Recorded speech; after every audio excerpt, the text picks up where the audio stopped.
Hello বন্ধুরা, কেমন আছো সবাই? আশা করছি খুব ভালো আছো তোমরা সকলে, আর আমিও খুব ভালো আছি। তো সুকান্ত সুমি চ্যানেলে আরও একটি নতুন ব্লগ নিয়ে তোমাদের সাথে হাজির হয়েছি।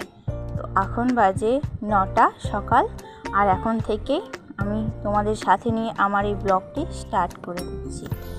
তো দেখো বন্ধুরা, সকাল থেকে উঠে সকালের যাবতীয় যা কাজ ছিল কাজগুলো সেরে নিয়ে আমি ফ্রেশ হয়ে ছেলেকে স্কুলে পাঠিয়ে তারপর আমরা সকলে মিলে একটু চা খেয়ে নিয়েছি। তারপর আমি সকালের জলখাবার, তারপর এই সকালের রান্নার কাজে যাবতীয় জোগাড় সমস্ত কিছু করে দিয়েছি শাশুড়ি মাকে।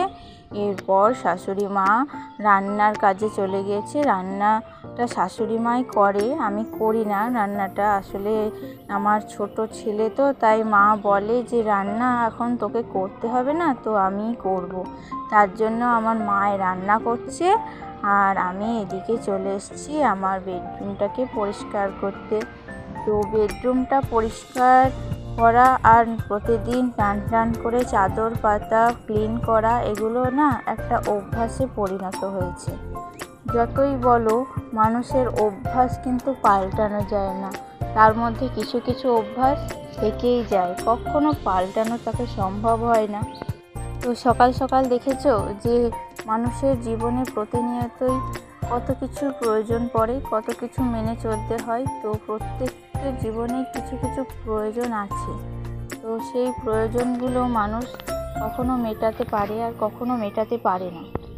সেই মানুষগুলো যদি একটু বোঝার চেষ্টা করে, তবে প্রয়োজনটা অনেকটাই হালকা হয়ে যায়। যে প্রয়োজন যতটুকু, তাকে ততটুকুই দেওয়া উচিত। কিন্তু তবে কাউকে ভালোবাসলে আর ব্যবহার করলে দুটোর মধ্যে কিন্তু পার্থক্য অনেকটাই আলাদা থাকে। যাই হোক, দেখো আজকে কিন্তু সকাল থেকেই ফুল অন এনার্জি নিয়ে আমি ঘর দুয়ার গোছাগাছি শুরু করে দিয়েছি। তো দেখো, আমার বেডরুমের বেডটা কিন্তু আমি সুন্দরভাবে চাদর পেতে একেবারে টানভাবে পুরোটাই ক্লিন করে নিয়েছি। এবার আমি জানলা দরজাগুলো যেভাবে ধুলো পড়েছিল, অনেক দিন পরিষ্কার করা হয়নি, তো সেগুলোকে ক্লিন করে নেব। তারপর আমার এখানে যে অন্যান্য জিনিসপত্র বা আছে, সেগুলোকেও আমি ভালোভাবে ক্লিন করে নেব। তো সকাল থেকে দেখবে, যদি ফুল এনার্জি নিয়ে সমস্ত ঘরদুয়ার ক্লিন করার পর, অক্লান্ত পরিশ্রম করার পর দেখবে রুমটা যখন ঠিকঠাক পরিপাটিভাবে পরিষ্কার পরিচ্ছন্ন হয়ে গোছানো রয়েছে, তখন মনে অদ্ভুত একটা শান্তি মেলে। তখন সেই শান্তিটা না শেয়ার করা যায় না, অদ্ভুত শান্তি। তখন মনে হয় যে আমার এই অক্লান্ত পরিশ্রম করাটা না সার্থক হয়েছে। আসলে গত দুদিন না মেঘ করছিল আর ঝোড়ো হাওয়া বইছিল, তো জানলা দরজা দিয়ে প্রচণ্ড ধুলোবালি ঘরের মধ্যে ঢুকে এসেছে। তো টেবিলে, জানলায়, ফাঁকা ফ্যানে যা যাবতীয় ঘরে আছে সবের মধ্যে না খুব ধুলো পড়েছে। তো আমার পরিষ্কার করা হয়নি, তো আজকে ভাবলাম একটু ডিপভাবে সমস্ত কিছু ক্লিন করে নিই। তাই দেখো, সমস্ত কিছু নামিয়ে সেগুলোকে পরিষ্কারভাবে ক্লিন করে আবার জায়গা মতো পরিপাটি করে গুছিয়ে নিয়েছি। আর সাথে সাথেই দেখো, ফ্যানগুলো, ঘরের যত ফ্যান ছিল সমস্ত ফ্যানগুলোতেও একটু করে ক্লিন করে নিয়েছি। আসলে আমি সপ্তাহে একবার করে ফ্যানগুলো পরিষ্কার করি, তাই ফ্যানগুলোতে অতটা কিছু পরিষ্কার ধুলো পড়েনি। তো তাহলেও আমি একটু পরিষ্কার করে নিলাম। তো দেখো, আমার পুরো ঘর প্রায় নিচেগারগুলো কমপ্লিট হয়ে গিয়েছে ক্লিন করা। এখন আমি চলে এসেছি উপরে, দোতলায় এসেছি। তো দোতলার দেখো, এই জানলার পেছনে যেহেতু একটা বেল গাছ আছে, তো বেল গাছ দিয়ে হাওয়া ঢুকেছে আর প্রচণ্ড ধুলো ঢুকেছে। তো এগুলোই গ্রিলগুলোতে, খাটে, সমস্ত কিছুতে প্রচণ্ড ধুলো পড়ে আছে। আর বেডশিটগুলোকে আজকে একটু আমি পরিষ্কার করতে দিয়েছি, তো সেগুলোকে পরে কেচে নেব। আর যেহেতু ধুলোবালি পড়েছে, তো বেডশিটগুলো তুলে আমি কেচে নেব।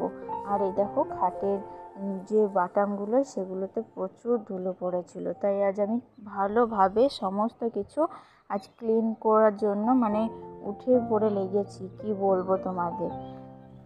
যারা ধরো একটু খুঁতখুঁতে টাইপের হয়, মানে কোথাও কোনো ময়লা পড়ে থাকলে তাদের অস্থিরতা বজায় থাকে, তো তাদের কিন্তু দেখবে দুদিন যদি পরিষ্কার পরিচ্ছন্ন না থাকে তো নেক্সট দিন যখন তারা পরিষ্কার করতে লাগে তখন সেখানে মানে কোথাও কোনো ময়লা থাকলেই তারা কিন্তু পছন্দ করে না। তো দেখো আমি আমার সমস্ত ঘর দুয়ার পরিষ্কার করা এবং ক্লিন করা হয়ে গিয়েছে। এখন আমি চলে এসেছি এখানে, কিছু জামা কাপড় ছিল তো সেগুলো দুদিন মেঘলা মেঘলা থাকায় আমার পরিষ্কার করা হয়নি, তো সেগুলো আজকে আমি ভাবলাম যে পরিষ্কার করে নেব। তো এখানে সার্ফ নিয়ে সার্ফের জলে ভিজিয়ে ভাবলাম আজকে পরিষ্কার করে মেলে দিই। তো আজকে একটু রোদ উঠেছে, তো রোদটাকে কাজে লাগাই। তো রোদ ধরো যেটা যখন যা সময় সেটা যদি কাজে না লাগাই না, তাহলে মানে ভবিষ্যতে যে আবার কখন মেঘ উঠে যাবে বা কখন ঝড় বৃষ্টি হবে তখন আর আমি কাচতে পারবো না। তাই আমি এটাকে কেচে নিয়ে ভালো করে ধুয়ে সেটাকে পরিষ্কার করে নিই।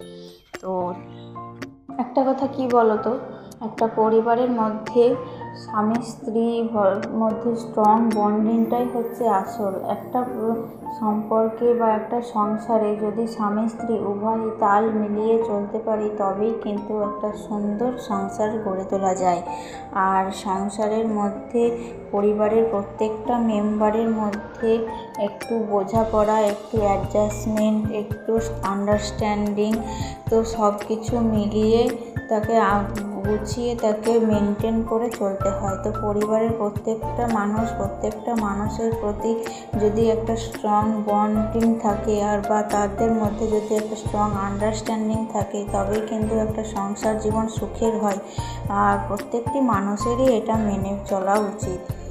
তেমনই আমাদেরই সংসারটা সেই রকমই একটা ছোট্ট সুন্দর পরিবার।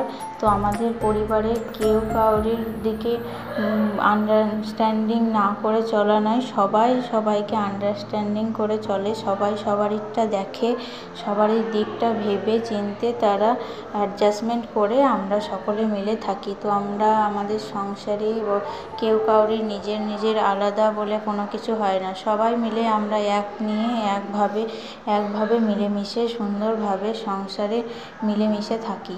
তো এইভাবে প্রত্যেকেরই থাকা উচিত, তবেই না সংসার জীবন সুখের হবে বা একটা সুন্দর পরিবার গড়ে তুলতে পারবো আমরা, তাই না? তো আমি যেমন এদিকে কাজকর্মগুলো করে নিচ্ছি, ঘর দুয়ার পরিষ্কার বলো, ক্লিন করা বলো, যাবতীয় যা সমস্ত কাজ সেরে নিচ্ছি, তেমনই মা ওদিকে রান্নাটাও করে নিচ্ছে। তো এইসব কাজ করে যখন নিচে যাবো, স্নান করব ফ্রেশ হয়ে, তখন যে রান্না মা করে রেখেছে, এরপর মা যখন বেড়ে খেতে দেবে তখন সেইটার শান্তি একটা আলাদা। যে ধরো পরিবারের মধ্যে এই যে বোঝাপড়ার একটা সম্পর্ক, এটা সকলের পরিবারে থাকে না, কিন্তু আমার মতে বলে সকলের পরিবারে এই যে বোঝাপড়াটা থাকা উচিত। তো যাই হোক, দেখো আমার এখানে সমস্ত কাপড় চোপড় মেলে দিয়ে এসেছি ছাদে, আর ছাদে যে যাবতীয় কাপড়গুলো ছিল সেগুলো এখন আমি তুলে নিয়ে এসেছি এবং এখানে ভাঁজ করে রেখে দিয়েছি আলনার মধ্যে। তো আমার বাদবাকি যে বাচ্চার ছোট কাপড় ছিল, বাচ্চাদের কাপড় আলনার মধ্যে বড়দের সাথে মিশিয়ে রাখলে সহজেই সেটা খুঁজে পাওয়া যায় না, তাই বাচ্চাদের জামা কাপড় যেহেতু ছোট তাই সেগুলিকে পরিপাটি করে আমি ভাঁজ করে নিয়ে এটা একটু আলাদা রাখতেই ভালোবাসি। তো যখন বাচ্চারা কান্নাকাটি করে জেদ করে তখন হাতের কাছে সহজে পাওয়া যায় না, তো যদি আলাদা করে রাখি তাহলে সহজেই সেটাকে আমি বের করে নিতে পারবো আর মানে তাড়াতাড়ি পরিয়েও দিতে পারবো। তার জন্য এগুলোকে আমি আলাদা একটা দেখো শোকেস রেখেছি, তো এই শোকেসে আমি এগুলোকে আলাদা করে ভাঁজ করে রাখি। আর যেগুলো ধরো আমার মানে সব সময় লাগে না সেগুলো আলনাতে রাখি না, ধরো যেগুলো কোথাও গেলাম এলাম তো টুকটাক পড়ে যায় সেগুলো আমি ওই শোকেসের মধ্যে রেখে দিয়েছি। তো দেখো এবার আমি সোফাটাকেও ভালোভাবে পরিষ্কার করে নেব। সোফার কভারটা কি জানো তো একটু বড়ই হয়ে গিয়েছে, মানে বুঝতে পারিনি, কিনে নিয়ে এসেছিলাম তখন, তো একটু বড় হয়ে গিয়েছে। তো যাই হোক, পরে আবার একটা নতুন সোফার কভার কিনে নেব, আর এখন এটাই কিনেছি। তো দেখো এদিকে নিচেও চলে এসেছি ফ্রেশ হয়ে, মা খেতে দিচ্ছে, তো খেয়ে এবার খাওয়া দাওয়া করব। আর আজকে ভিডিওটা এই পর্যন্তই। তো আমার ভিডিও ভালো লাগলে অবশ্যই আমাকে কমেন্ট করে জানিও। আবার দেখা হবে পরের ভিডিওতে, ততক্ষণের জন্য বাই।